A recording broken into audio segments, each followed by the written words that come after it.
The Wild Boars of Madness. Chapter 36. Love Letter. Lao Yang ran down the deserted street, pounding away, ascending dirt roads, climbing hills. The town behind him gradually lit up with the flicker of waking lamps.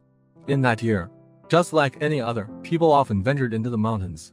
The mountain folks made their living off the land. As long as the mountain remained, life continued. However, people usually avoided the ravine leading to the cliff cave. If they had to pass through, they'd take the long way around. Unless, of course, they had a specific reason to visit the cliff cave. For instance, Muzhang visited regularly every 1 or 2 months, searching for suitable wood. He carried a backpack filled with grains, cured meat, oil, salt, soy sauce, vinegar, a single layer of winter clothes, shoes, matches, and daily necessities. These items were packed into cloth bags with a hastily scrawled yarn on them. If another hunter happened to pass by and saw the name, they would know it had an owner and leave it be. These provisions were stored in the cliff cave and sealed with a wooden fence and a stone slab. Muzhang had never encountered anyone inside the cliff caves, but every time he found neatly stacked cloth bags and cleaned empty bottles. In the first month of the following year, Muzhang entered the mountains empty-handed and arrived at the cliff cave. On the stone niche behind the cave entrance, he posted a large piece of paper. Yang Tu will come home. In the middle of the following night, Lao Yang returned home treading on snow. The light of an oil lamp still glowed in his mother's bedroom. Lao Yang knocked on the door. "Mom, I'm back." Lao Yang's mother grabbed his hand, crying with a mixture of snot and tears. Despite her appearance, it didn't seem overly sorrowful. The walls were newly painted, and the house was neatly arranged. Lao Yang's mother explained. The walls were painted by a few strong lads during spring, and Zhen tidied up the house. Zhen comes here every day. And Zhen, where was she? Of course, she had gone back home. In the mountains, the heat gave way to cold, and down below, the valley had experienced the cycles of spring, summer, autumn, and winter. Director Lai and Director Fang, having committed too many wrongs, were toppled in one fell swoop. The commune secretary also stepped down. Team leader was promoted to secretary. Lao Yang's various matters were settled, and spring arrived. In the spring, a group of educated youth came, arranged in various teams. Lao Yang received another task to assist in writing big characters, although this time the characters weren't too large, similar to the first ones he wrote for the documents about 1 square meter. They were to be written on the safety walls along the mountain roads and the walls of various homes along the way, totaling 7 or 8 locations. The commune sent Gudama to write, and Lao Yang followed with a bucket of lime paste. Since Lao Yang had recently come down from the mountain and was not allowed to do heavy farm work due to the busy agricultural season, he was advised to rest and recuperate. Gudama also brought a carpenter's inkwell and first drew 2 lines, upper and lower, with Liang. He made a few measurements and marks. Lao Yang, being a skilled worker, was ready to draw a grid. Gudama smiled gently, saying it wasn't necessary. Lao Yang looked into his bright eyes, sensing a spark of intelligence. Gudama secured a layer of rubber gloves on his right hand, followed by a white linen glove. Picking up a large brush, he dipped it into the lime paste and effortlessly wrote on the wall. In the time it took for a lunch break, he completed 8 artistic large characters. A vast world with great potential. Lao Yang admired the characters. They were beautifully written, with clean and precise strokes.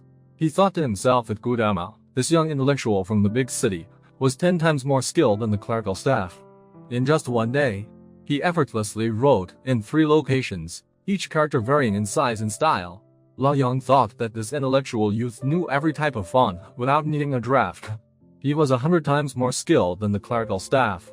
Watching and learning from him was truly enlightening. At home, after finishing dinner early, Lao Yang washed the dishes.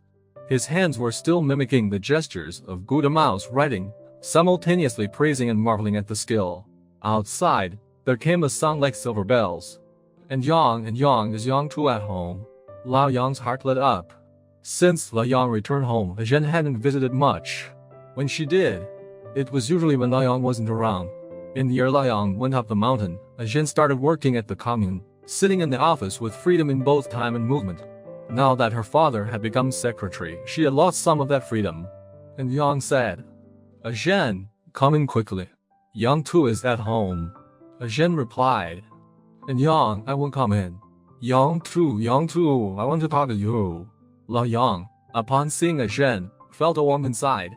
Lao Yang asked, "What do you want to ask me?" Zhen said, "Let's sit on that rocky slope over there. You sit across from me." The daylight was still good at that time, with the sun setting in the west. On the distant snowy mountain, it was just a moment for the setting sun to cast a golden glow, and the western sky was filled with the evening glow. Zhen said, "Someone wrote me a love letter. Do you know what a love letter is?" Lao Yang replied, "I know. It's a letter with affectionate words." Zhen asked, "Do you know how to write one?" Lao Yang shook his head. Zhen said, "I'll read it to you." Lao Yang nodded. Zhen unfolded the letter and handed the empty envelope to Lao Yang. "Hold on it, don't let it get dirty." On the envelope, there were a few pen characters with flying dragons and phoenixes, which Comrade Feng Shizhen personally opened. In fact, the character written in Kinkai personally opened is in traditional Chinese, and Lao Yang still doesn't recognize it. He only knew the first character was sincerely but didn't know what it was referring to. Zhen began reading. "Shizhen, your eyes are like the stars in my dreams. The moment I saw them, I was deeply captivated. I imagine the stars hanging in the sky, and underneath is my hometown. No matter how long the road, no matter how long the night, I want to walk beside them." Zhen remarked, "It's too frivolous. Can you write like this?" Lao Yang asked, "Who wrote this to you?" Zhen said, "I don't want to tell you." Lao Yang replied, "I know. It's Gudama. Only his handwriting is so beautiful. I was learning to write big characters for him today." Zhen asked, "Did you learn?" The sun descending from the mountain was swift, quickly disappearing. On the western horizon, there was still a strip of orange, and the sky above had a dusty blue glow, adorned with some diamond-like stars. Lao Yang took a glance at Zhen. Her eyes indeed resembled two stars,